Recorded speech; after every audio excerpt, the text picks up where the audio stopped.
নুরানি তালিমুল কোরআন board Bangladesh পরিচালিত তৃতীয় শ্রেণীর ১৯তম সমাপনী পরীক্ষার ফলাফল প্রকাশিত হয়েছে। শনিবার ২০ ডিসেম্বর বোর্ডের মোহাম্মদপুরের কেন্দ্রীয় কার্যালয়ের শেখুল কোরআন মিলনায়তনে আয়োজিত এক অনুষ্ঠানে এই ফলাফল প্রকাশিত হয়। একই সঙ্গে অনুষ্ঠানে জুলাই যোদ্ধা শরীফ ওসমান হাদির রুহের মাগফিরাত কামনায় বিশেষ মুনাজাতের আয়োজন করা হয়।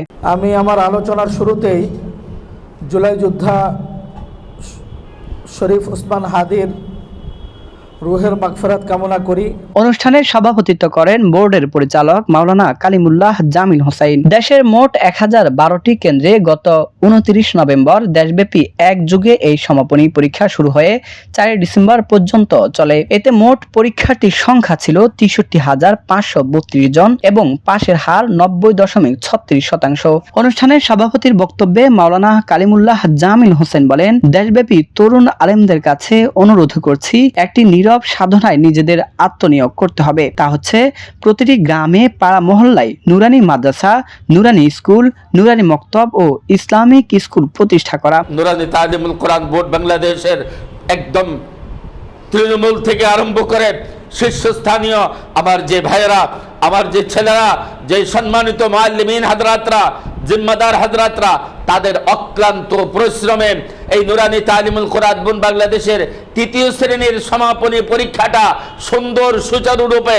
কোনো ভেজাল ছাড়া নির্ভেজালভাবে সারা বাংলাদেশ থেকে পরীক্ষার ইন্তজাম করে ওনারা অক্লান্ত পরিশ্রম করে আজকে আপনারা আমার সামনে যে সুন্দর ফলাফল ঘোষণা করেছেন, আল্লাহ সুবহানাহু ওয়া তাআলা এই তৃণমূল থেকে আরম্ভ করে একদম সর্বোচ্চ পর্যন্ত সবার জন্য আল্লাহ সুবহানাহু ওয়া তাআলা উত্তম যাজার ব্যবস্থা যেন করেন।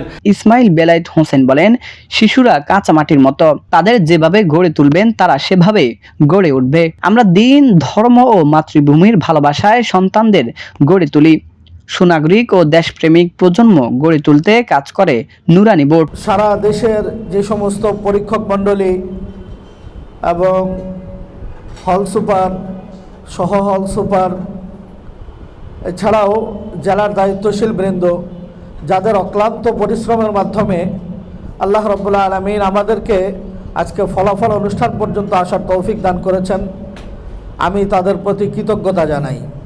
এদিকে অনুষ্ঠানে তরুণদের জন্য শাইখুল কোরআন আল্লামা কারি বেলায়েত হোসাইন রাহমাতুল্লাহ আলাইহি স্কলারশিপেরও ঘোষণা দেওয়া হয়। ১০ লাখ টাকার সমমূল্যের এই স্কলারশিপ পাবেন ১০০ জন তরুণ। মনোনীত ১০০ তরুণ ১০,০০০ টাকা সমমূল্যের নুরানি মুআল্লিম প্রশিক্ষণ কোর্সটি বিনামূল্যে করতে পারবেন। অনুষ্ঠানে উপস্থিত ছিলেন মাওলানা আবু বকর, মাওলানা তারেক হোসাইন সহ নুরানি তালিমুল কোরআন বোর্ডের কর্মকর্তা ও দায়িত্বশীলগণ। প্রসঙ্গত, শাইখুল কোরআন আল্লামা কারি বেলায়েত হোসাইন রাহমাতুল্লাহ আলাইহি প্রতিষ্ঠিত এই বোর্ডটি দীর্ঘদিন ধরে দেশের প্রত্যন্ত অঞ্চল থেকে শুরু করে শহরাঞ্চলেও শিশু শিক্ষায় অনন্য ভূমিকা পালন করে আসছে। বর্তমানে এ ধারার হাজার হাজার প্রতিষ্ঠান সারা দেশে কার্যক্রম পরিচালিত করছে।